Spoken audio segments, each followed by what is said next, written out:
오늘 우리가 다 함께 나눌 말씀은 누가복음 4장 1절부터 30절 말씀입니다. 본문을 교독하겠습니다. 예수께서 성령의 충만함을 입어 요단강에서 돌아오사 광야에서 40일 동안 성령에게 이끌리시며 남에게 시험을 받으시더라. 이 모든 날에 아무것도 적으시지 아니하시니 날수가 다함에 죽이시니라. 마귀가 이르되 네가 만일 하나님의 아들이거든 이 돌들에게 명하여 떡이 되게 하라. 예수께서 대답하시되 기록된 바 사람이 떡으로만 살 것이 아니라 하였느니라.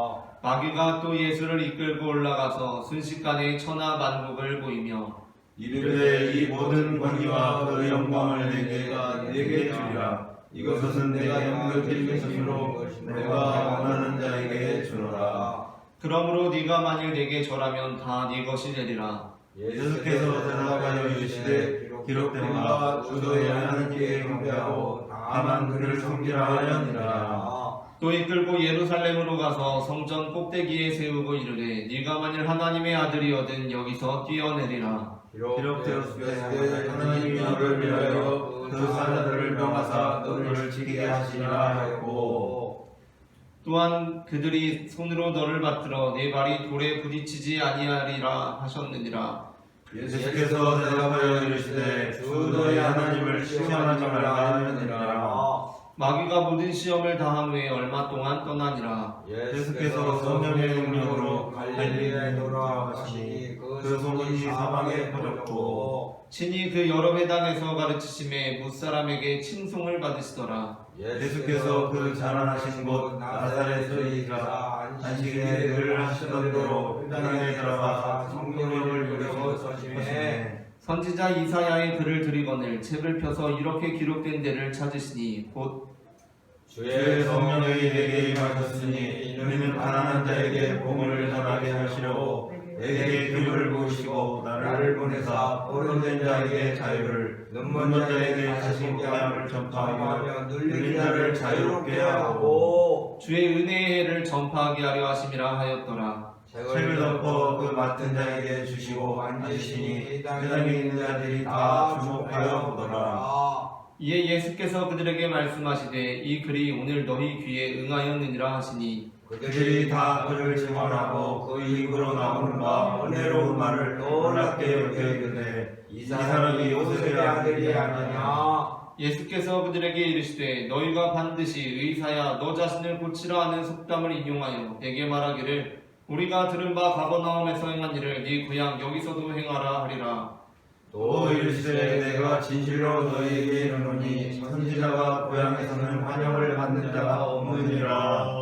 내가 참으로 너희에게 이르노니 엘리야 시대에 하늘이 3년 6개월간 닫히어 온 땅에 큰 흉년이 들었을 때에 이스라엘에 많은 과부가 있었으되 엘리야와 그중 한 사람에게도 보내심을 받지 않고 오직 시돈 땅에 있는 사렙의 한 과부에게 보내셨으며 또 선지자 엘리사 때에 이스라엘에 많은 나병 환자가 있었으되 그 중에 한 사람도 깨끗함을 얻지 못하고 오직 수리아 사람 나아만 뿐이었느니라. 회당에 있는 자들이 이것을 듣고 다 크게 화가 나서 일어나 동네 밖으로 쫓아내어 그 동네가 건설된 산 낭떠러지까지 끌고 가서 밀쳐 떨어뜨리고자 하되 예수께서 그들 가운데로 지나서 가시니라.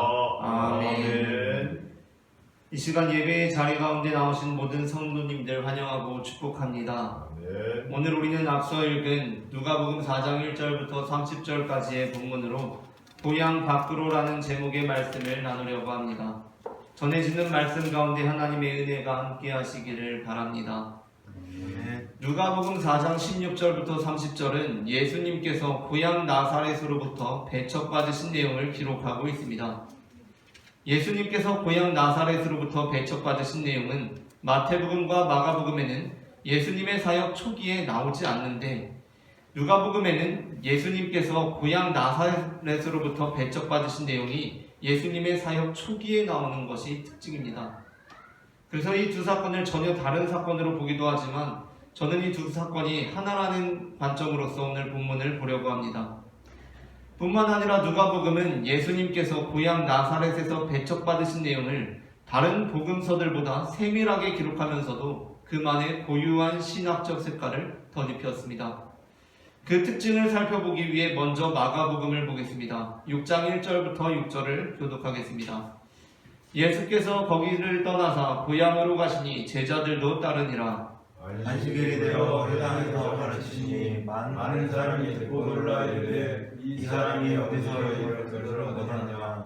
이 사람이 가드지와 그 손으로 이루어지는 이런 권능이 어찌 됨이냐. 이 사람이 마리아의 아들 목수가 아니냐, 야고보와 요셉과 유다와 시몬의 형제가 아니냐, 그 누이들이 우리와 함께 여기 있지 아니하냐 하고 예수를 배척한지라. 예수께서 그들에게 이르시되 선지자가 자기 고향과 자기 친척과 자기 집에서는 존경을 받지 못함이 없느니라 하시며 거기서는 아무 권능도 행하실 수 없어 다만 소수의 병자에게 안수하여 고치실 뿐이었고 그들이 믿지 않으면 이상히 여기셨더라. 이에 모든 촌에 두루다니시며 가르치시더라. 아멘. 마가복음에서는 예수님에 대한 고향 사람들의 배척이 선제적으로 나타나 있습니다. 어떻습니까? 이 사람이 마리아의 아들 목수가 아니냐, 야고보와 요셉과 유다와 시몬의 형제가 아니냐, 그 너희들이 우리와 함께 여기 있지 아니하냐 하고 선제적으로 예수님을 배척합니다. 고향 사람들은 예수님을 마리아의 아들 목수라고 폄하하면서 그의 가족들을 자신들이 잘 알고 있음으로 인해 선제적으로 예수님을 배척합니다. 그리고 이러한 상황 속에서 예수님께서는 그들에게 은혜를 베풀고자 하시지만 그들의 믿음 없음으로 인해 회방을 받으십니다. 마태복음 역시 크게 다르지 않습니다. 마태복음 13장 53절부터 58절을 교독하겠습니다. 거기서는 아무 권능도 행하실 수 없어 다만 소수의 병자에게 안수하여 고치실 뿐이었고 다시 읽겠습니다. 마태복음 13장 53절부터 58절입니다.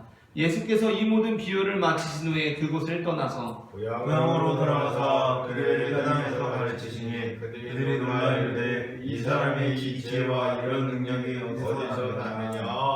이는 그 목수의 아들이 아니냐, 그 어머니는 마리아, 그 형제들은 야고보, 요셉, 시몬, 유다라 하지 않느냐. 그 누이들은 다 우리와 함께 있지 않느냐. 그런즉 이 사람이 모든 것이 어디서 났느냐고 예수를 배척한지라. 여기서도 역시 예수를 선제적으로 고향 사람들이 먼저 배척합니다.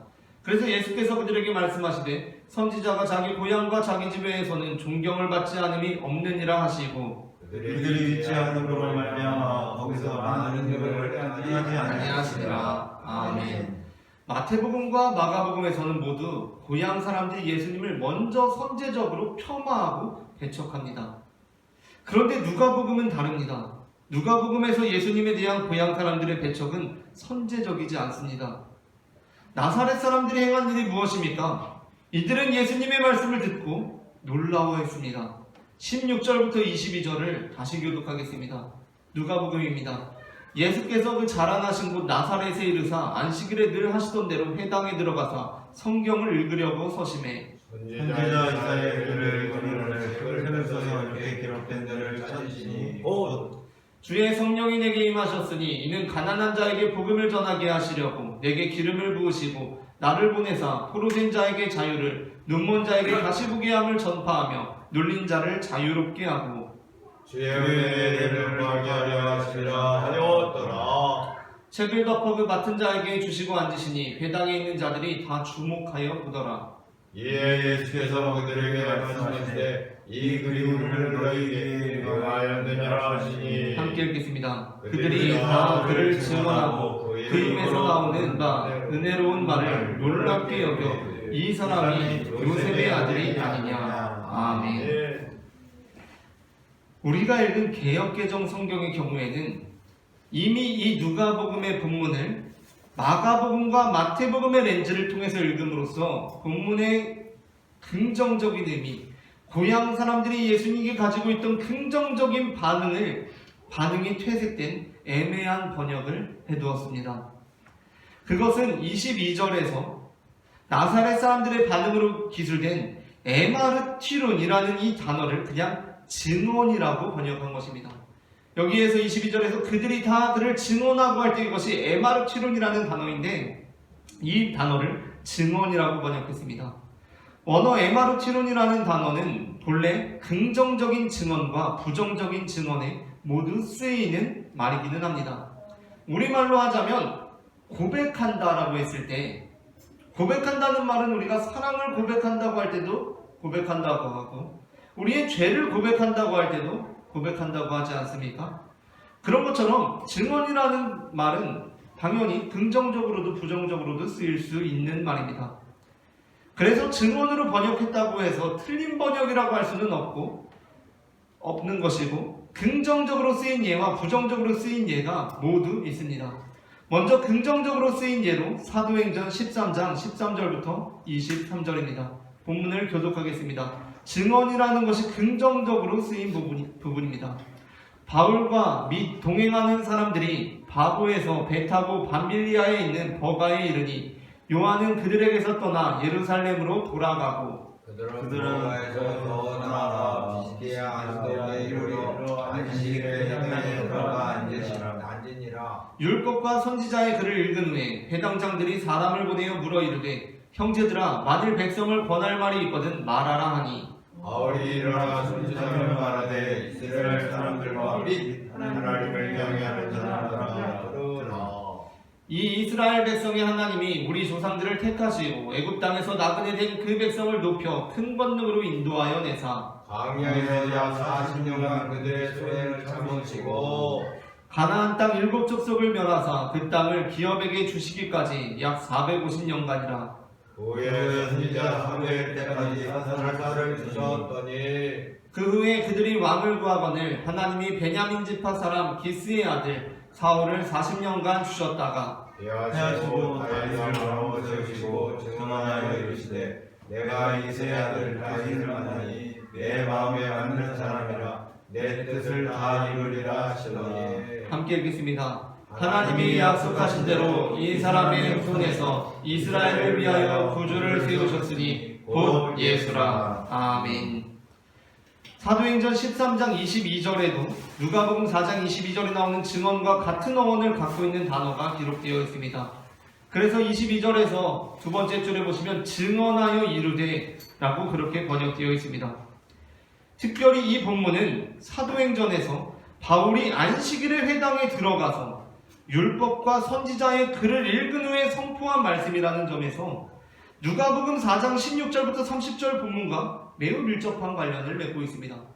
누가복음 4장 16절부터 30절 본문에서도 예수님께서 어떻게 하십니까? 안식일의 회당에 들어가서 앉으시고 말씀을 읽으시고 그리고 말씀하십니다.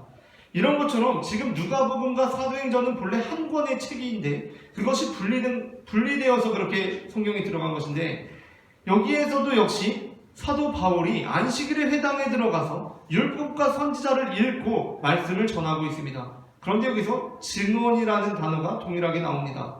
이 사도행전 본문에서 증언은 지금 긍정적인 증언입니까? 부정적입니까? 하나님께서 지금 다윗을 내 마음에 합한 사람이라고 증언하시는 긍정적인 의미입니다. 반면 부정적인 예도 역시 있습니다. 요한복음 7장 7절과 요한복음 18장 23절입니다. 다 함께 본문을 합독하겠습니다. 세상이 너희를 미워하지 아니하되 나를 미워하나니 이는 내가 세상의 일들을 악하다고 증언함이라. 예수께서 대답하시되 내가 말을 잘못하였으면 그 잘못한 것을 증언하라. 바른 말을 하였으면 네가 어찌하여 나를 치느냐 하시더라. 아멘. 따라서 누가복음 이번 본문에서 4장에서 나오는 증언 역시 긍정적으로든지 부정적으로든지 다 해석이 가능합니다. 긍정적으로 해석한다면 다른 것이 되겠고 부정적으로 해석한다면 지금 예수님께서 이렇게 말씀하시니까 이들이 예수님을 정죄하고 몰아세웠다는 것입니다. 그러나 대부분의 성서학자들은 누가복음을 볼 때 같은 복음서긴 하지만 요한복음과의 연관성보다는 누가복음과 사도행전의 관계를 더 긴밀한 것으로 봅니다. 왜냐하면 누가복음과 사도행전이 사실은 한 권의 책이기 때문입니다. 그래서 누가복음과 사도행전의 관계를 긴밀한 것으로 보기 때문에 누가복음에서도 이 증언이라는 단어가 사용된 용례를 볼 때, 사도행전에서 사용된 용례를 볼 때 이 단어를 긍정적으로 해석합니다. 사도행전은 16장 2절에서 역시 이 단어를 긍정적으로 사용하면서 개역 개정에서도 이 단어를 디모데는 루스드라와 이고니온에 있는 형제들에게 칭찬을 받는 자니 라고 번역하고 있습니다.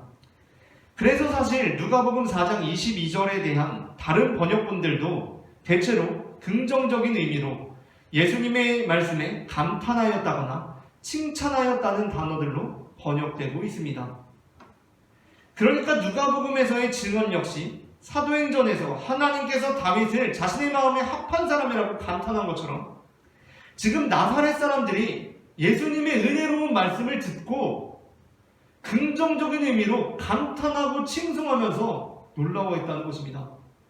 이 사람이 요셉의 아들이 아니냐라고 한 것이 이 사람이 다른 마태복음과 마가복음에서처럼 우리가 잘 아는 사람이니까 배척하자는 것이 아니라 놀라워하면서 감탄하면서 칭송하면서 우리가 알고 있는 그 요셉의 아들이 이렇게 은혜로운 말을 한다고 놀라워했다는 것입니다. 누가복음에서 고향 사람들은 예수님의 말씀을 듣고 예수님을 선제적으로 배척하지 않습니다. 그런데 어떻습니까? 오히려 예수님께서 먼저 동네 사람들을 배척하십니다. 이어지는 23절입니다. 함께 읽겠습니다. 예수께서 그들에게 이르시되 너희가 반드시 의사야 너 자신을 고치라 하는 습담을 인용하여 내게 말하기를 우리가 들은 바 가버나움에서 행한 일을 내 고향 여기서도 행하라 하리라. 아멘. 지금 나사렛 사람들이 예수님의 은혜로운 말씀을 듣고 감탄하고 칭송했습니다. 요셉의 아들이 이렇게 대단하다고 감탄했습니다. 그런데 예수님께서 그러한 반응에 이렇게 요즘 표현으로 하면 급발진하시면서 이렇게 반응하십니다. 너희가 이제 그렇게 나가다가 마치 우리가 볼 때는 지레 짐작하는 것처럼 예수님께서 반응하시는 것입니다. 너희가 결국에는 나에게 기적을 나타내 보이라고 할 것이다 라고 말씀하신다는 것입니다. 고향 사람들은 예수님께 기적을 보이라고 한 적이 없습니다. 말씀만 듣고도 놀라워했습니다. 예수님을 칭송했습니다. 그러나 예수님께서는 그들에게 너희가 나에게 기적을 부추긴다고 말씀하십니다. 이 말씀이 얼마나 불쾌하게 들릴 수 있냐면 지금 우리가 이 본문을 읽기에 바로 앞서서 기적을 부추긴 자가 누굽니까? 바로 40일 동안 광야에서 예수님을 시험한 사단이 예수님께 기적을 부추깁니다. 그렇게 되기 때문에 이 본문을 우리가 연속적으로 읽을 때 기적을 부추기던 사탄과 고향 사람들이 동일시되는 느낌을 받게 됩니다. 그러면서 선지자가 고향에서는 환영을 받지 못한다 하시며 고향 사람들을 엘리야 시대 우상을 숭배하던 이스라엘과 엘리사 시대 의롭지 못했던 이스라엘과 동일시하십니다. 고향을 애써 배척하고 계십니다. 예수님께서 고향과 거리를 두고 계십니다. 고향으로부터 자발적으로 떠나가려고 하십니다. 그래서 동네 사람들이 이제 화가 나서 예수님을 몰아세웁니다. 그렇다면 이것이 도대체 어떻게 된 일입니까? 물론 성경에서 고향은 무조건적으로 부정적인 이미지를 담고 있지 않습니다. 특별히 대부분의 성서학자들에 의해서 사도 바울의 고향 다소는 그가 예수님을 만났던 다메섹만큼이나 사도 바울에게 굉장히 중요한 장소로 여겨집니다. 사도 바울이 예수님을 만난 후에 즉각적으로 전도자의 사명에 불타올라서 펼치려고 했는데 그것이 다른 사람들이 아니라 그 형제들, 예수님을 믿는 사람들에 의해 좌절됩니다. 왜냐하면 사도 바울이 예수님을 배척하던 자였기 때문에 갑자기 돌아서서 예수님을 막 전한다고 하니까 예수님의 제자들이 이걸 받아들이기가 힘든 겁니다. 우리를 괴롭히던 사람이 갑자기 우리 편이 됐다고? 그래서 믿어주질 않습니다. 그래서 사도 바울이 전도자의 사명이 좌절돼서 고향 다소로 돌아갑니다. 그냥 좌절된 것이 아니라 막 그 주변 사람들이 사도 바울을 죽이려고 했습니다. 이 사람이 스파이라면서 우리 예수 믿는 척 한다면서 죽이려고 하니까 사도 바울이 가장 안전한 곳 다소로 돌아갑니다. 그리고 고향으로 돌아가서 지낸 기간이 무려 13년입니다. 다메섹에서 그냥 예수님 만나고 바로 전도자의 사명을 감당한 것이 아니라 13년이라는 시간을 고향 다소로 들어가서 집거합니다. 그런데 대부분의 성서학자들은 사도 바울의 고향 다소가 굉장히 중요한 이유는 그가 이곳에서 13년간 지내오면서 그 전에 그가 가말리엘 밑에서 배웠던 모든 율법을 예수 그리스도를 만난 후에 재정립하는 그 기간이었다 라고 보기 때문입니다. 그렇기 때문에 사도 바울이 고향으로 다시 돌아가서 지낸 13년은 그에게 매우 중요한 기간이 됩니다. 그러나 예수님은 조금 다릅니다. 물론 예수님의 고향은 그 자체로 아름다운 곳이지만 예수님과 고향의 관계는 신학적으로 긍정적으로 그려질 수만은 없는 곳입니다. 그 이유는 예수님께서는 우리를 구원하시기 위해 고향으로부터 떠나오신 분이시기 때문입니다. 그래서 누가복음은 이 본문을 우리에게 제시하고 있습니다. 마태복음은 복음서를 시작하며 예수님을 아브라함의 자손으로 소개합니다. 마태복음 1장 1절부터 2절의 말씀을 합독하겠습니다. 아브라함과 다윗의 자손 예수 그리스도의 계보라 아브라함이 이삭을 낳고 아멘. 그렇게 아브라함으로부터 시작된 계보는 예수 그리스도까지 이릅니다. 그렇다면 왜 하필 아브라함입니까? 얼마든지 다른 인물로도 이 계보를 시작할 수 있지 않습니까? 꼭 아브라함이어야 합니까? 누가복음에서는 예수님을 아브라함의 자손이기도 하지만 그보다도 마지막 아담이자 하나님의 아들로 나타냅니다. 그래서 누가복음 계보에서 예수님께서 아브라함의 자손인 것은 그렇게까지 강조되는 내용이 아닙니다. 전혀 강조되지 않습니다. 그러나 마태복음은 예수님을 아브라함의 자손이라고 했습니다. 그 이유는 아브라함이 예수님의 사명을 나타내고 있기 때문입니다. 창세기 본문에서 아브라함은 어떤 사람으로 소개됩니까? 그는 고향과 친척과 아버지의 집을 떠나 하나님께서 보여줄 땅으로 간 사람입니다. 창세기 12장 1절부터 4절을 교독하겠습니다. 여호와께서 아브라함에게 이르시되 너는 너의 고향과 친척과 아버지의 집을 떠나 내가 네게 보여줄 땅으로 가라. 내가 너로 큰 민족을 이루고 내게 복을 줘 내 이름을 장대하게 하리니 너는 복이 될지라. 너를 축복하는 자에게는 내가 복을 내리고 너를 저주하는 자에게는 내가 저주하리니 땅의 모든 족속이 너로 말미암아 복을 얻을 것이라 하신지라. 이에 아브라함이 여호와의 말을 따라가고 롯도 함께 갔으며 아브라함이 하란을 떠날 때에 75세였더라. 아멘. 누가복음 4장 16절부터 30절에 나오는 고향에서 배척을 받으시는 예수님의 모습은 단순히 역사적인 사건을 우리에게 전달해주고 있는 것이 아닙니다. 아마 역사적으로는 마태복음과 마가복음에 나타난 대로 고향에서의 단순한 배척으로서의 사건이 있었을 것이라고 생각됩니다. 그런데 누가복음은 그것에 신학적인 진술을 덧칠했습니다. 누가복음은 우리에게 예수님을 어떠한 예수님으로 기록하고 있습니까? 예수님께서는 고향으로부터 배척을 받으신 분이라는 것입니다. 그런데 그 배척이 고향 사람들로부터 시작된 것이 아닙니다.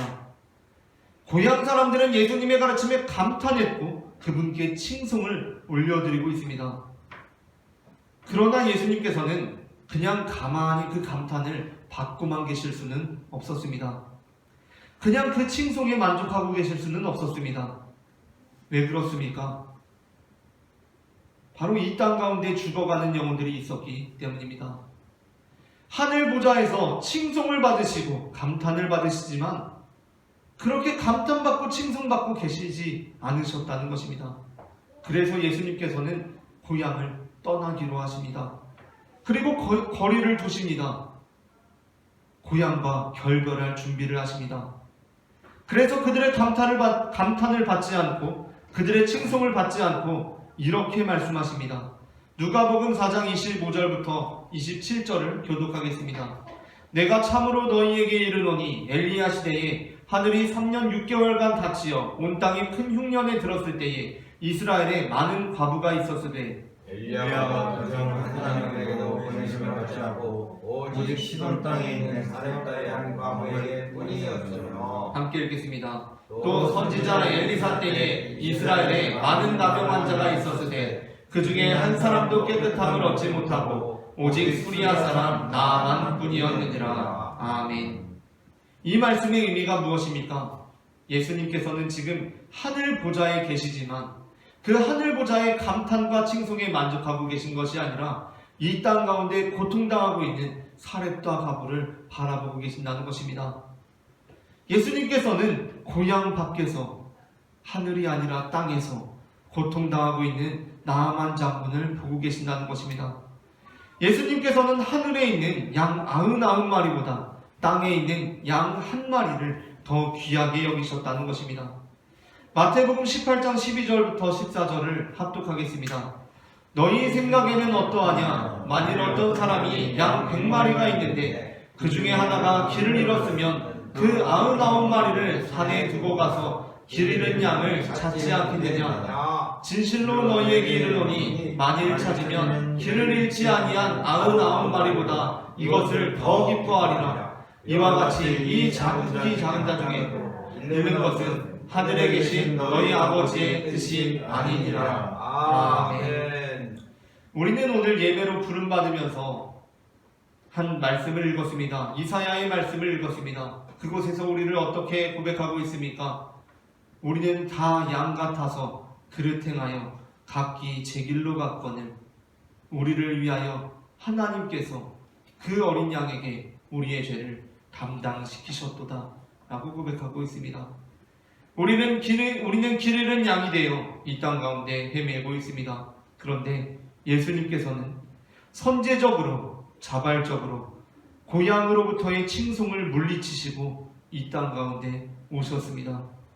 그러므로 우리는 예수님께서 고향 사람들에게 배척받으신 본문을 고향 사람들에 대한 우리의 사명을 외면하는 데 사용하지 않습니다.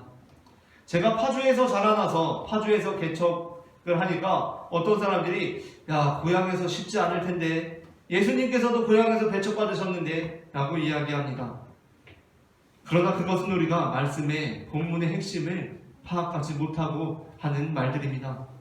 우리는 예수님께서 고향 사람들에게 배척받으셨으니까 우리도 고향의 영혼들을 외면해야 한다고 생각하지 않습니다.